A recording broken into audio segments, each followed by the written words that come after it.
Hey, Raghavi, if you had to murder someone, what would be your weapon of choice? I guess probably like death by dragon. Ooh, going Khaleesi on this, like dragon fire, burn them to. Oh.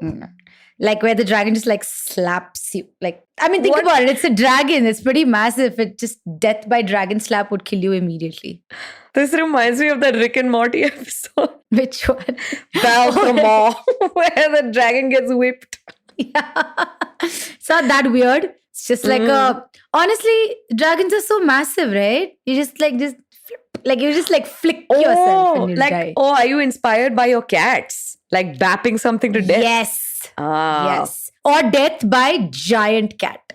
Yes. Yeah. Have you ever wondered why women don't do more crime? Well, we're here to tell you there's misconduct all the time. Women are thieves and murderers. That's gross misconduct. Con artists, money launderers. Criminal misconduct. Financial fraud that's hard to track. Takes some planning, but still misconduct. Even breaching a contract. That's more civil though. Misconduct. Misconduct. We tell you all about women that suck. Things that make you say, what the? It's misconduct. Hello, and welcome to Misconduct. We are a podcast about female criminals, both Indian and beyond. I am Raghavi. And I am Nisha. First of all, Raghavi, today, because we won't be talking about one, but we'll be talking about many women. Yay! Solidarity in crime, apparently. Yes. This is about a series of women between the 1600s and 1900s. They were known as the professional poisoners. Ooh. Well, okay, not exactly that phrase, but they did enjoy making poisons and selling them. So, professional poisoners. Yeah, if you have to look at it by Correct. its exact meaning, yes. So, the first woman that we will be talking about is La Voison, a French woman from the mid 1640s who is suspected to have killed about 1,000 people in the country. Okay. Yep. That's a lot. That's a number. She was known to be not just a professional poisoner, but also a professional provider of sorcery. So she would sell you poison to murder your abusive husband.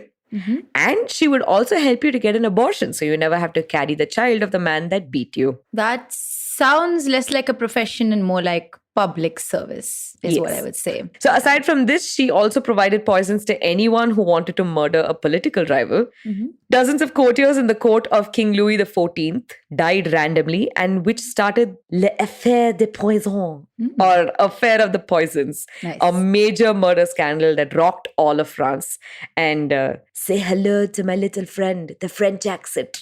Oh God, it's back. The second and third women in this discussion are La Tofania and Guilia Tofana, both Italian women who lived through the mid-1600s. They have similar names because they are both identified based on their poison of choice, which is called the aqua tofana. So it's said that La Tofania invented the poison, while Guilia Tofana perfected the administration of it. And the women became very sought after among housewives in the 1600s who dreamed of escaping their bad marriages. So hundreds of them turned to poison to kill their husbands and collect their inheritance. And the last subject is Baba Anuchka, a Serbian woman who was casually selling poisons as recently as the early 1900s. She started late in life, but with the same fervor and enthusiasm as the other women. Although she lived in a time where medical professionals had learned how to conduct autopsies. So when she did get caught, it was kind of super easy to figure out what she did. So in all of these cases, what eventually gave them away was not some sort of investigation into their lives and methods. What actually gave them away was the sheer number of healthy, young, married men that just randomly died in their cities. Like literally hundreds of men just dropping dead. And the wives after that just ended up being either super rich or super happy. That's pretty suspect, is all I would say. Indeed. And in all of these cases, the women were caught because they were also told on by their own customers. To which I say, how rude. This was Amazon. Could easily just be like, put a bad comment, 1 star only. My husband didn't die as soon as I needed him to. So let's get into these women's lives, both professional and personal. But before we begin, our usual disclaimers. This podcast is not meant for children. Listener discretion is advised. So let's start with understanding something about women's rights during the Renaissance period in Italy, because it'll give you quite a bit of context to what's really going on here. So the short answer is women had no rights. Oh, wow. How very different. But it was from the better current than word. Before. Oh, right. That's fair. But it was better than before the Renaissance. Oh. Which is, I guess, women were constantly just beaten to death. I don't know. It's still better. So now the Renaissance is a period in old-timey Italy through the 15th and 16th century that signified the movement of Europe from the Middle Ages to modernity. And I mean, I say modern, but penicillin had still not been invented, so I don't know. And people just took like one bath a year. It was that one special day on their birthday that they bathed. You're lucky if it was their birthday. It was usually that one summer day when they were finally like, dude, you literally smell like a corpse. Oh, God. And they said, fine, whatever. But the Renaissance effectively was like this cultural revolution that brought significant change to many aspects of philosophy, art, science, and daily life as well, including the role of women in Italian society. So among the elite classes, women were kind of almost equal to men, but only on a purely intellectual level. So there's a woman whose name was Lucrezia Borgia. So she was a very well-known Italian noblewoman who was a patron to the arts, but her mere association with anything theater-related also sort of meant that she was seen like as a scarlet woman. And like look at low her morals. name. Like, Yeah. Lucrezia. It's so easy for like an Italian. Lucrezia. She got crazy in her name. Oh, this accent work is just beautiful. This is all European, by the way. So Nisha's I'm kind so of going to go excited. nuts. And the thing with Lucrezia is also that even though she and other noble women like herself were allowed to enjoy culture in theory, you couldn't actually be seen promoting it openly. And this was the case for a noble woman. Can you imagine if it was just like a normal ass woman, no wealth, no status, nothing? Yeah, we don't have to imagine because we know. Because for lower classes of women, very little actually changed during the Renaissance from the medieval period, unfortunately. They were still all dying during childbirth because medical advances did not really get too far. Their livelihoods were also tied to their husbands because they couldn't study, they couldn't travel for work, nothing of that sort. Also traveling, I mean, just think about it. You have to travel on horseback, on like carriages which had no rubber wheels. So your back is dead by the time you get to the city. And they were usually always married off as soon as they started menstruating. So you can like basically just imagine their lives as just birthing new farmers and workers for the rest of their lives, right? The only entertainment they apparently received was like sewing or cooking. Stuff like that. Sewing, I still okay. I'm okay with cooking. Oh God, that is not a Yeah. hobby, man. Yeah, how is that entertainment? It's just, I mean, I don't know. But these women were not idiots, thankfully. They saw how the men of their classes could rise to fame and glory with like their art and innovations and philosophical writings. They also saw that the men were getting recognition for being creative and different and for rejecting life as a peasant and embracing the arts. But women from their classes were not allowed to budge at all, and the women knew that. And most of them endured a life of really great hardship, married to men especially that mistreated them because women were still seen as property. Of course. So, this is going to be rough, guys, but if a husband mistreated his wife, abused her, kept her in poverty, prostituted her, or put her in danger with constant childbearing, there was no option for divorce and no legal protections that the woman had. So, the other thing was leaving her husband would make her a social outcast, which basically no financial window for herself. Also, she would have to leave her children because they too were owned by the husband. Wow, that sounds like a lot of good reasons to lead to some pissed off women. Yeah, and I mean, honestly, how long can you contain that rage? I am an angry person in general. But I don't know what I would have done if I was a Renaissance era lower class woman married to an abusive husband or something, You would have murdered him with poison. Yes. And you wouldn't be the first, nor would you be the last. That's actually a great place to take a break. Before we get to all the poisoning.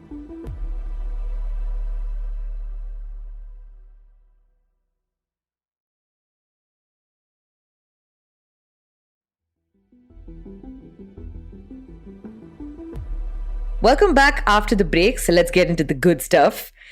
We begin this episode with La Voison. So she was born as Catherine Deschais sometime in 1640 in France somewhere. Wow, that was just vague. Yes. This was the 1600s, okay? Birth certificates weren't a thing, so you just have to spitball with a bit of context clues. So just work with me, please. I will. Sorry. So she learned fortune telling at a very young age from a fortune telling professor. I don't know. Maybe Trelawney exists back then. But she specialized in a few things: face reading, palm reading, and uterus reading. What? She would perform abortions. Oh, wow. That was quite a roller coaster. Just the last 3 seconds. Yeah. So she married a man named Antoine Voison, who started off as a silk and jewelry businissman, but ended up going bankrupt. So to help support that was the a normal family, English word. Just putting it out there. Actually, I should have rolled my R's a bit more. Bankrupt. Yeah. If you talk like that, no one's going to understand you, not even the French. It's fine. So to help support the family, Catherine took up the name of La Voison. It was a play on her marital name, but it also roughly translated in French to mean the neighbor.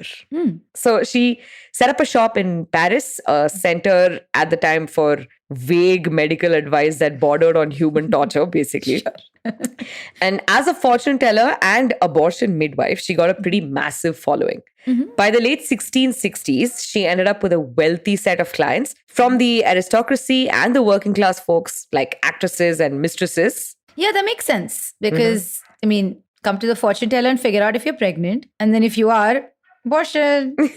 It's a pretty classic set of services that I understand. It's fine. Yep.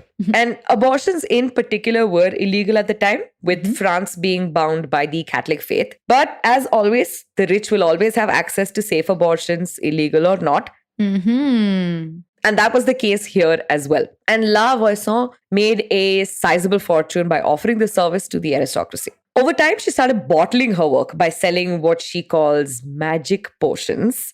So these included aphrodisiacs, primarily for women to get their husbands to fall in love with them. Oh. She also sold amulets, magical objects to ensure that the husband stayed in love with these women. But she also sold poisons. Just in case the first two didn't work, you can use these to murder these husbands when the women fell out of love with them. So she apparently called her poisons inheritance powders. As in, they gave you the power to inherit wealth? Pretty much by killing off the people who were in the way of your inheritance. That's okay, fair. So she also sold her poisons to any women who wanted to murder an abusive husband.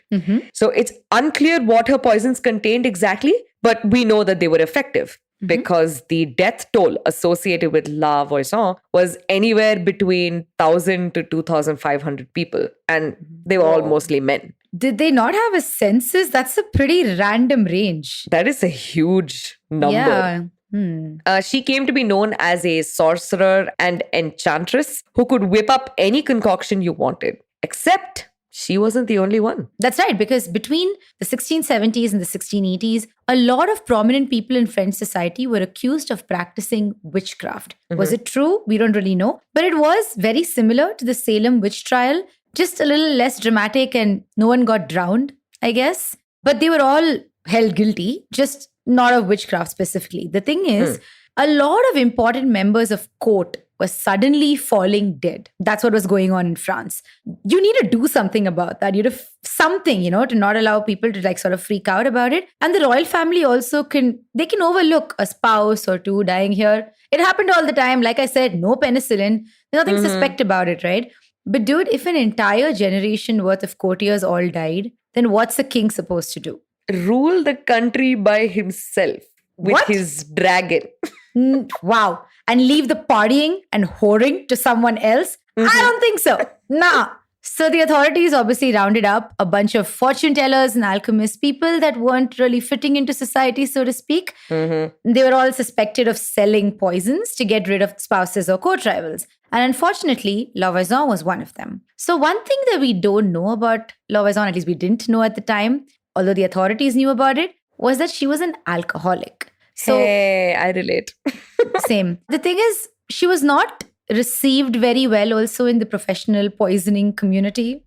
So when the arrest started, a fellow poisoner named Mary Bosset gave up her name to the authorities. So the King's Guard landed up outside La Voison's doorstep in the middle of the night when she was really drunk. And while intoxicated, they questioned her and she spilled the beans. She didn't even get to finish her skincare routine. Yeah, man, it's the worst. Just let her remove her makeup at the very least. The thing is, she apparently confessed to supplying poisons, aphrodisiacs, and other substances to aristocrats who wanted to get rid of their spouses and rivals. Like, she admitted this. But none of this actually mattered as much to the authorities because they discovered something else. They found out that she was providing abortions. So this is not confirmed, but there are sources that say that the authorities found the remains of 2,500 infants in La Voison's garden. What? Yeah, the thing is, we don't know how true this is honestly because abortions don't happen to fully formed children. Exactly. Yeah, like safe-ish abortions, even back then, would have had to be early term. And no aristocratic woman would wait until she was like visibly pregnant to get that stuff sorted. Yeah, exactly. And fetuses are like the size of a grape at most at the early terms of pregnancy. It'll be like having like a very heavy period for a few days, but there's no way it'll be like a whole baby that's going to be aborted. At least not in any safe way, considering what medical science used to be back then. That's right. So which is why we can suspect that the authorities were just like, oh, what is this? And they took up that rumor and just ran with it. So Mary Bossé, who was La Voison's rival, she claimed that many fetuses were aborted late in their pregnancy and burnt in a furnace at her house and then buried in her garden. Now, this news, of course, reached King Louis XIV because the authorities had never encountered something like this before. Like we said, France was very religious and this kind of stuff would freak out a lot of people. So the authorities needed the king's advice to proceed. But as it turns out, I guess the king was progressive. So the king said that the business pertaining to abortion should not be pursued further by the authorities. Yay! Instead, he demanded that they look further into the poisoning stuff. Oh, no. So on 12th March 1679, La Voison was arrested for her role in poisoning like 1,000 people. The investigators were given the right to torture her for information, but they refused to do it because they were worried that she would release the names of influential people who used her services. For a second, I thought they cared about human rights. Yeah, right. In fact, the sister-in-law of the king was also recently poisoned. Imagine if it was the king or his family that were one of the accused. Damn. But what they did instead was keep La Voison constantly drunk. She was denied food at times, but never alcohol. And honestly, that seems like a fun party. Does it? No, it does not. Yeah, the hangover will kill you, Nisha. Here's what you do. You drink till you die, and therefore there is no hangover. Nice. That is great advice for, thankfully, the children not listening to this podcast. Whew. Plausible deniability. Yay! Now, this constant state of inebriation led her to keep revealing her network of fellow poisoners and associates. And pretty soon, just about every fortune teller, alchemist, sorceress, and medical service provider in France was arrested. So just like between those months, just no one could get an aspirin. Yeah, the worst. Also, I mean, to be fair, if this was 1600s France and you got a headache, you should just die. There's really no point to it now. So between March and October of 1679, she had also released the names of several royal courtiers as her clients, and a lot of people were in hot soup.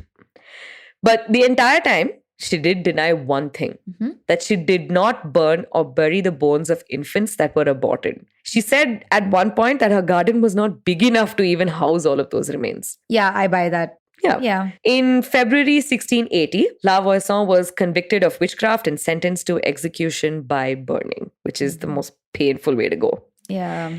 So on 22nd February 1680, she was executed in public in Paris. On her way to the execution venue, she reportedly attempted to escape. She apparently pushed away the priest but was restrained immediately. When she was fastened at the stake, she reportedly pushed away the hay around her desperately, but she was burned at the stake for her crimes. I'm just hoping that while she was getting burned, she was screaming, "Balenciaga!" Oh my God.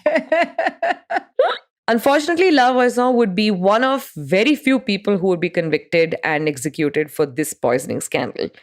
In July 1680, due to the sheer number of people that were accused, including members of royalty, King Louis instead decided to close the investigation. It's just like, if I don't have people to rule, what is the point of having a king?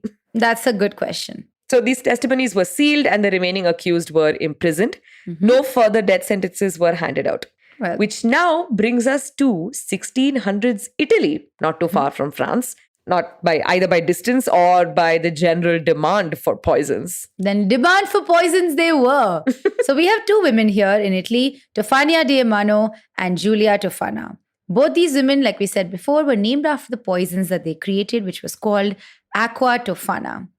Aqua tofana, by the way, was a killer of a poison. Huh? Well done. Well done. Thanks, Nice. thank you.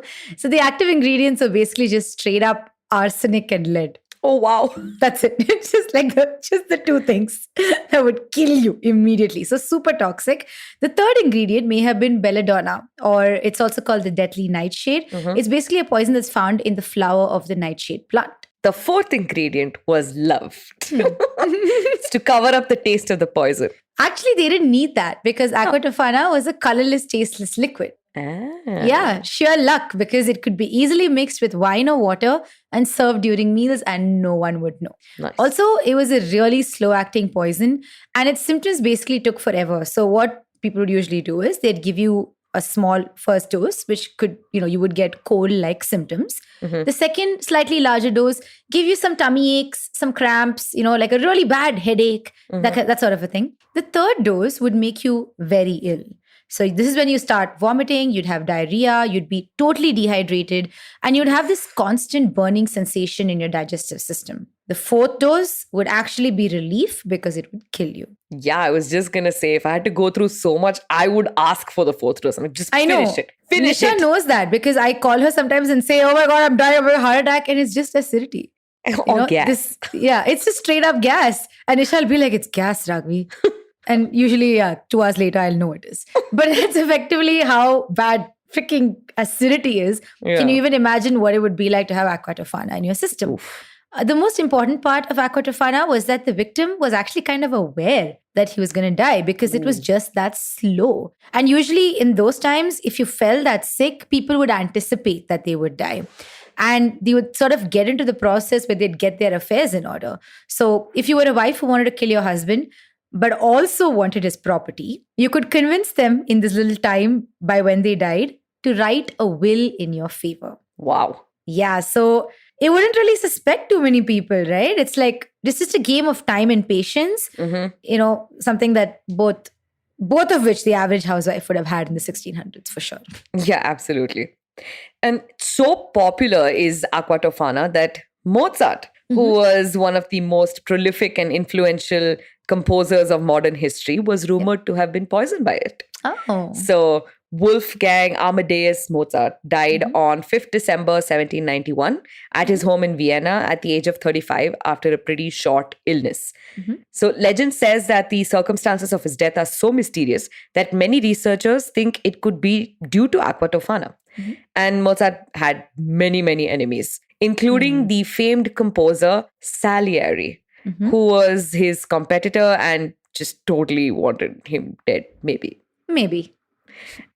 Apparently, Mozart himself spoke about it. When his symptoms were at his worst, he wrote in his diary, "I feel definitely that I will not last much longer. I am sure I have been poisoned. I cannot rid myself of this idea." Oof. Yeah. However, an author named Maynard Solomon, who wrote the 1995 biography called Mozart, A Life, he says very simply, no, he was not poisoned. That was very, very simple. But I assume someone like Mozart would be like, the creative prowess that he had, he would definitely be like, oh, I'm dying with poison. Yeah. Everyone's just like, nah, you For just the died. second, I don't know why I thought that Mozart was the one that's deaf. That's Beethoven, right? Yes, that's Oh, better. right. I don't know. For a second, I was just like, how would he be able to? I don't know. I just didn't think about it properly. But yeah, you're right. Back to the prisoners. Oh, so it's not prisoners, poisonous. Back to the poisonous. Sorry. No. I just got distracted by a bird as I was speaking. So screw that. Just go back to the poisonous. Sorry. Sorry. Okay. Tofania di Adamo was a woman born in the early 1600s in Palermo, Italy, who wasn't outrightly known for making and administering poisons. Instead, she only became famous for a case that was filed against her for murdering her late husband, Francesco di Adamo.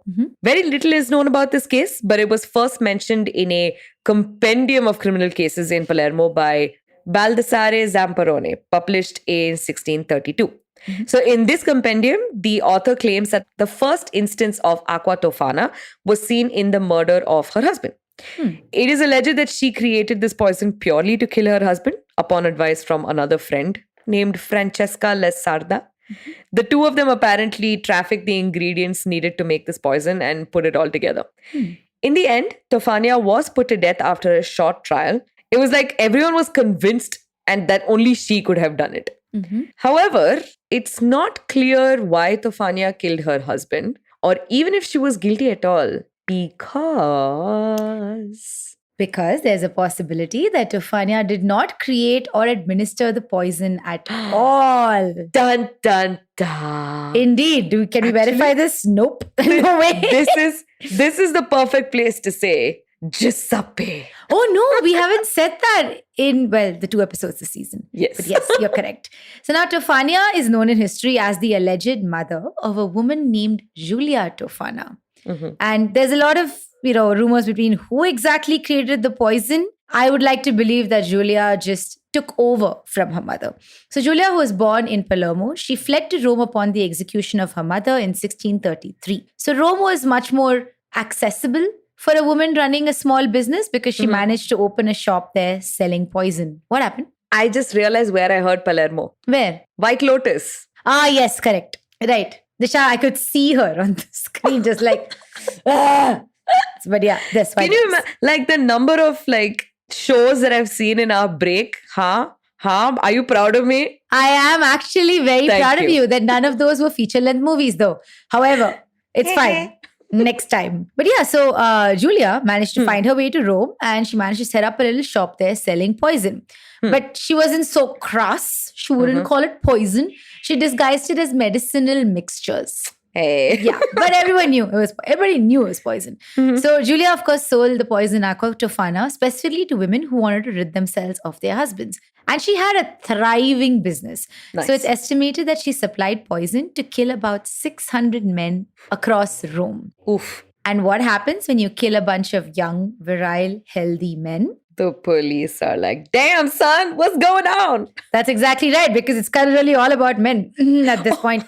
Wait, she's in Rome. The police would be like, Mamma mia, what is going on? Stressful. So that led to a scandal and a trial in Rome called the Spana prosecution. So much like the witchcraft trials in France, the papal states of Rome were kind of freaking out over all of these poisonings. So between January 1659 and March 1660, they investigated and came up with an astonishing set of facts. Are you ready for it? I'm preparing myself. Let's go. All right. So first, there's a network of at least 6 poisoners set up in Rome, all women, all selling aqua tofana to clients. Nice. Yes. Okay. And these clients were mostly exclusively all women. They were aching to become widows. Women supporting women. That's right. There are also 2 central figures to this. Of course, Giulia Tofana is one of them. 600 men. A woman named Geronima Spana, who may have been a protege of Giulia. Wow. Where do we sign up for this mentorship program? Nowhere, because if you do, I will lose you and this podcast will be just me. Oh no, but you could cover me in the podcast. Oh no, but that'll be the end of the podcast. What a finale. I know. But the Spana prosecution shook Rome at the time. So the investigation involved the testimony of about 45 people, including the poisoners and the clients. And some of the members, of course, were from the aristocracy, because that's just how it works. And the punishment ranged from exile to lifetime house arrest and the execution of some of the perpetrators. Geronima Spana was one of them. Oh. However, wait for it, it's not clear if Giulia was executed along with the rest. Oh. In fact, no one knows where she landed up after this. So some speculate that she just died peacefully in 1651 without anyone coming across her misdoings. Others say she was just let go because she gave some big names up in this whole racket. But some say that she never existed. I mean, that's possible. She could have been confused with like the 3 million other women named Julia or Juliana or Georgiana or whatever version of that name exists. Yeah, that's a very Italian thing, I've come to realize. But I like to think that she did exist and she just threw a smoke bomb and just disappeared in a puff of smoke. And when that happened, all of Rome could hear like this evil cackling laughter in the background. So, like us. Oh, yeah, just exactly like us. Well, as we ruminate that, should we take a break? I have a thing. Oh, yeah, go for it. So, you know what our listeners can also listen to besides our cackling? What is it, Nisha? Ads for other podcasts. But we'll be back after those.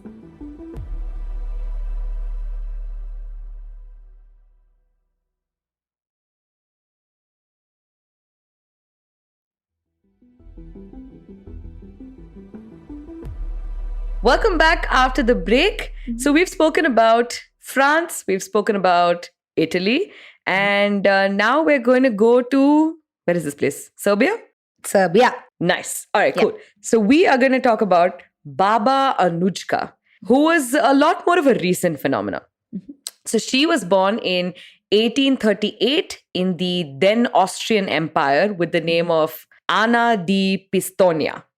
So she was considered quite affluent, having attended posh private schools, finishing schools. By the age of 18, she spoke 5 languages and was extremely skilled in the sciences, especially chemistry. Chemistry, you say? Wow, you just went so high-pitched that only dogs could hear you. Yeah, exactly. That was only for the dogs listening. So her father owned a pretty massive house in Vladimirovac in central Austria. So yeah, rich bitch. So by all means, she should have gone on to have a long, quiet life as a rich housewife to someone in the kind of family that would have like a secret underground bunker just to get away from these pesky world wars and general political turmoil that Europe was going through in the late 1800s and early 1900s and still maybe. Still, yeah. What a specific sort of luxury to have. Actually, it would be considered luxury, right, at that time? Yeah. Honestly, if you're in Eastern Europe, it would still be a luxury because thanks, Russia, with whom India has great political relations. Anyway. So, however, at the age of 20, she met a young man who was thought to be an Austrian military officer. And the dude gave her syphilis. Oh, no. I know. He also left her brokenhearted. Anna then went on to marry a wealthy landowner with whom she had 11 children. But despite the syphilis? Yeah. Oh, wow. Yeah. That's pretty cool. Wow. That's a resilient uterus. Good for you, Anna. But she always carried the heartbreak and syphilis with her through her life. It also sucked that only 1 out of her 11 children made it to adulthood. Oh, no. Yeah. She did soon learn to trust and love her husband, but disaster struck when he died after 20 years of being married. Wow. Okay, this is a proper villain origin story. Now I'm excited. So Anna decided to start living for herself. And while most rich widowed wives usually pick up something like interior designing of the bunker, Anna had something more specific in mind. She started pursuing her chemistry studies. So at the grand old age of 42, when life expectancy was like 20 maybe. Hey, this is the 1800s, man. Come on. Fair, we had penicillin. Aha. Full circle on the penicillin joke. We said it thrice. Nice. She started a little lab in her house where she practiced as a healer and chemist. She was one of very few women practicing medicine in her country. So women with health problems came to her in droves. She earned a lot of respect and therefore a lot of money from these women. Right. So that's when she diversified into something she called love potions. Yeah, so these love potions were just poison. Oh no, who would have guessed? So, like the other women we discussed today, Anna would create concoctions for the married women who came to her. These are mostly laborers and farmers' wives in the 1800s, of course. So, again, you could say with some confidence that they weren't treated very well. And some of them really wanted to kill their husbands. So, by this time, she was known across the region as Baba Anuchka. Also, she was a bit different from the rest of the women that we've covered so far, because she never really asked these women why they wanted the poison. I mean, it was evident why they used it, but she wasn't like, why? Because she just seems cool about it. I wish my gynecologist was also like that. But alas, I think I must get my father's permission before a basic uterine scan. Anyway, that's a whole other problem. So she also gave her customers a guarantee, which is that her love potion would work in 8 days. Wow. So... yeah. 8 din, husband in the bin. Yes, yeah. That rhymed, so I'll give it to you. It's pretty cool. Nice. Yeah. But what was the poisoning agent in this love potion? Just take a guess. Lead? The other one. Oh, belladonna? No, the other one. Love? The other one. So, arsenic. It was arsenic. Good old-fashioned arsenic. So, she also apparently mixed in a bunch of other plant toxins that were difficult to detect, but arsenic pretty much sealed the deal here. So, tell them about the one question that she asked her victims. Yeah, so this is too funny, guys. So, there was one single question that she always asked her customers, which was, how heavy is the problem? Because she was subtly asking for the weight of the women's husbands. That is so funny. I know. She needed this info to calculate the poison, apparently.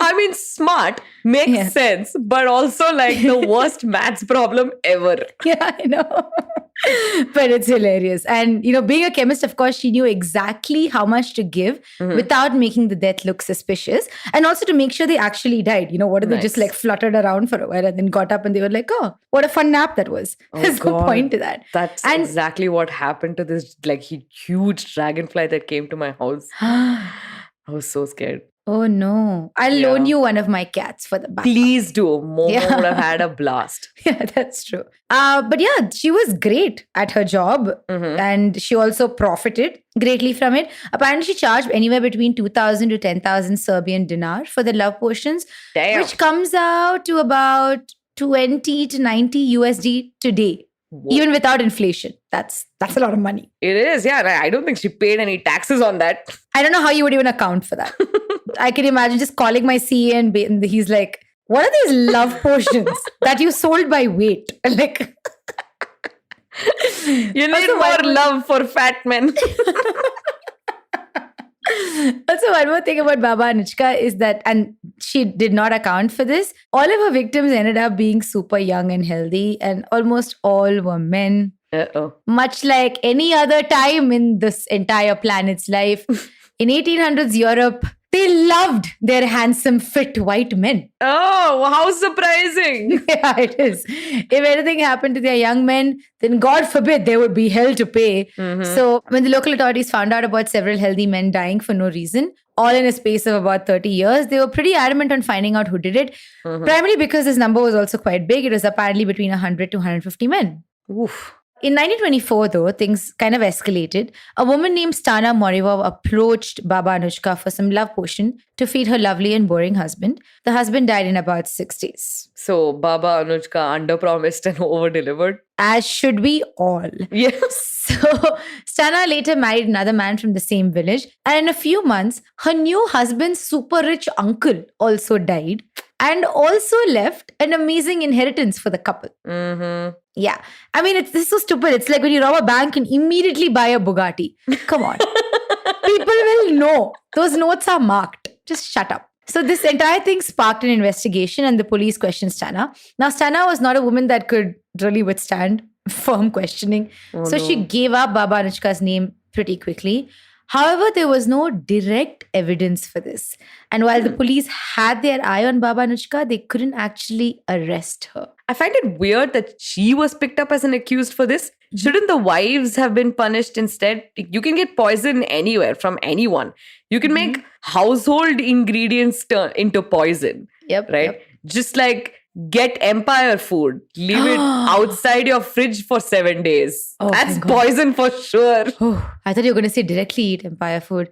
It's What? a Bangalorean institution. No. I would have stressed out. Empire food is amazing. Yeah, I just didn't know where you were going with that. I was a little stressed out for a minute. But when you said leave it out, I kind of get that. Actually, in general, maybe don't eat food with mold on it, just as a general concept. But you're right. I mean, things like bleach, just literally anything. You could lick a battery sometimes, probably, and, get poisoned. So it can happen to honestly anybody. And I mean, in the sense that I can easily find it. So I kind of find it suspect that any of these women were really accused outright of it. They could have all been picked up as accomplices. I guess, see, if it is like all those, this person is going to die and then you sell something, okay, fine, I get it, accomplice, yeah. But if you're just selling bleach and then if a person dies, that's not really your fault.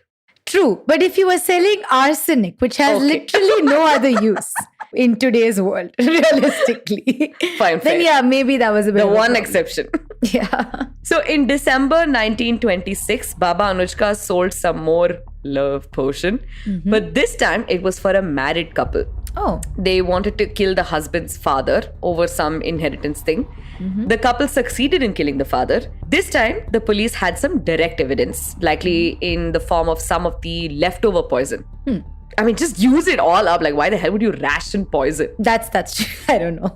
So this new investigation led to Baba Anushka's arrest at the grand old age of 90 years old. Oh, wow. And That's since you had... so counterproductive. Yeah, I know. Since you had asked earlier, the other folks who actually gave the poison were also arrested. It's just that Baba Anushka sold so much poison that she was basically key conspirator for 100 murders. Oh. So as part of the investigation, about 50 bodies were exhumed and autopsies were performed. Damn. All showed traces of similar poison. And the police established traces for all of the victims' family members being customers of Baba Anushka. So our professional poisoner stood trial in June of 1929 with a series of chemical samples and obvious physical evidence that was used to incriminate her. God damn, I hate science so much. I know. So all the other conspirators were also convicted except for one girl who was a minor. Throughout the trial, Baba Anushka denied all the charges, saying that she didn't really sell poison. And in one of the cross-examinations, as a response to her denials, the prosecutor said, "What else would you use arsenic for?" Because it was found in just about every body that was exhumed for an autopsy. So there's no escaping that. No, there's no way you can really argue against that kind of evidence. Yeah. So in July 1929, after just a few days of trial, Baba Anushka was sentenced to 15 years in prison, but only as an accomplice. All the other perpetrators also got about 8 to 15 years, with 2 others getting life imprisonment. But the prosecutors and the public were not happy. They wanted either life imprisonment for all or the death sentence. Oh. So an appeal was held in which the judges restated the sentences, but this time Baba Anushka got 15 years of hard labor. What? I know. That means you usually have to do a lot of physical labor as part of your punishment. I love that the prison system uses our convicts as actual slaves, especially these 90-year-old parties. Yeah. She was 91. Yeah. How is this woman supposed to do hard labor? I don't know. Getting up to poop must be hard labor for her. Dude, even as simple waking up in the morning in itself, man, that's just terrible. But she did spend 7 years in prison. And at the age of 98, she was let out on good behavior. Sure. 2 years later, on 1st September 1938, Baba Anushka passed away. She was 100 years old. Man, this means literally up until she was 90 years old, she was serving cold, hard poison to her customers' victims. She was a hard worker, to say at the very least. Committed to her job. That she is. Which actually brings us to something that a lot of people really talk about, which is, what is it with women, like female criminals, and poison? Like as a concept, right? So there's a popular idea in our culture that poison belongs to the female killer. There's a 1945 movie of Sherlock Holmes. where he says poison is a woman's weapon. And in fact, if you've read A Game of Thrones, George R. R. Martin's book, he describes poison as the preferred weapon of women, craven, and eunuchs, which is like, it's almost like culturally we are saying that poison is the weapon that a weak person would choose. And this weirdly sexist connotation of that is that the women that choose this are weak and they're not capable of a more aggressive form of violence, you know? Yeah, like as if we were like teeny tiny babies, or we don't have thumbs, to fire a gun or hold a knife. I don't know. Honestly, another thing I think is poison is associated with a little bit of sexiness. Like, when you administer poison, like, it's in this giant ring that you open and yeah. So maybe that could be a thing. I don't know, but apparently I think the only way that part of it works is apparently if you are an attractive woman. Yes, of course. Poison, yeah. Correct. That's the only way they would support that, right? Otherwise, it's like, gross. Yeah. But the thing is, real world statistics do not support this whole poison is a woman's thing sort of a situation, because we went through an FBI report on homicides analyzing data from the early 2000s, and it made us very happy because the FBI supplemental homicide report, it showed data from 1999 till 2012, and it analyzed about 200,000 murder cases. And it turns out women's preferred method to kill happens to be guns. Oh, yeah, nice. Because we live in the modern world. It's just easier, right?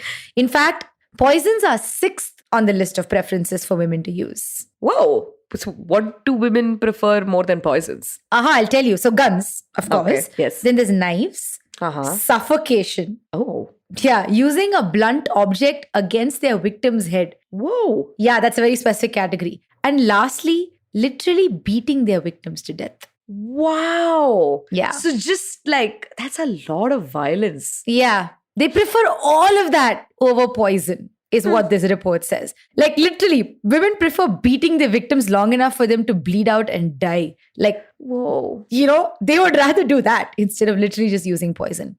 But it is true that women use poisons more often than men. But that's only because men kind of dominate the gun crime category. Of course. It just makes sense. It's a metallic extension of your penis. So when, like, the thing is, men are kind of obsessed with guns. That's why they take up the majority. But then speaking purely by the numbers, yes, women do use more poison than men. But these poison cases, it's just about 901 out of 200,000 killings. Whoa. Yeah, so that's just 0.45% of all killings that could potentially use poison. Yeah, I mean, I think despite the statistics, you cannot deny that poisoning is a pretty dramatic way to kill someone while still evading blame as much as possible. Enter autopsies. Damn that science person. In fact, I would say that poison was somehow the most accessible of murder weapons for most women, especially back in the Renaissance period. Today, of course, women are equal to men. In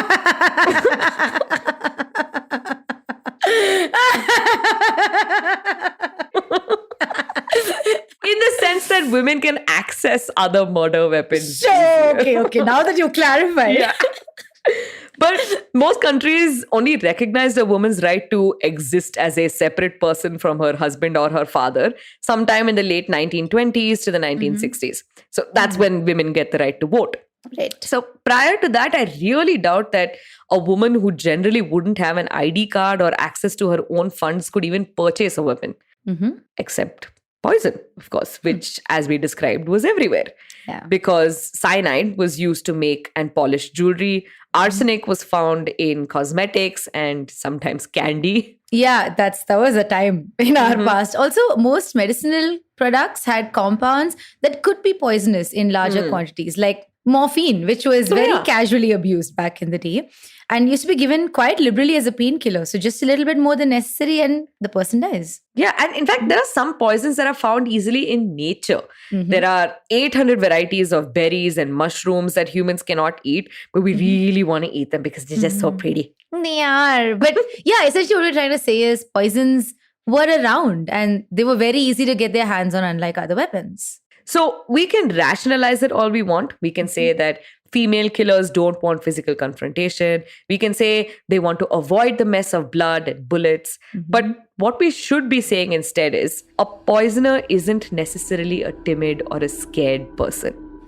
Instead, we should be saying that poisoners are planners. They plot and do their homework. They are almost all premeditated and very, very rarely an act of passion. They are cold and they use an option that will likely help them get away with murder.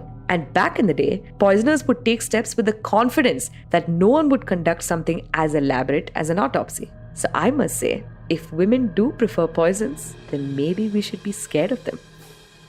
Whew. Wow, that was beautiful. Are you scared? A little bit of myself. Do you want to lighten this up? Yes, please. Do you want to do a song? Yes. Bonjour, mademoiselle. Are you looking for special services today? La Voison, born in 1600 France, made a killing giving poisons a chance. I could help you make your husband disappear. Just repay me in gold and booze, my dear professional poisoner. We can get rid of that mistake. Professional poisoner. Even though they bend me as they stay. Mamma mia, it's my turn now. Roman ladies all knew my name. Tofana was my game. Spana prosecution could never get near my poison secret that it's totally clear. Professional poisoner, arsenic and lead and deathly nightshade. Professional poisoner. Mama found it, but I perfected the trade. Welcome to Serbia. Baba Anuchka and I'm already late. You're having problems, just tell me his way. Autopsy's causing me to fail. 90 years and now I'm going to jail. Professional poisoner. Promised to finish the job in 8 days. Professional poisoners. Don't be scared, we've got our ways. Professional poisoners. Remember, ladies, it's 50% off on your second husband. Make sure he's got your name on his estate. Hey, now I kind of want to hire a professional poisoner. I mean, not because I want to kill someone. It's just to support local businesses. Oh, wow. Okay. That's all it is. And on the note of supporting local businesses or whatever, please support this podcast. If you like it, go back and listen to a bunch of our old episodes. We have tons of them out there. Where are they, Nisha? They are on the IVM Podcast Network or pretty much anywhere. You can also leave us reviews on Apple Podcasts. You can give us 5 stars on Spotify or, we have your name. We know professional poisoners.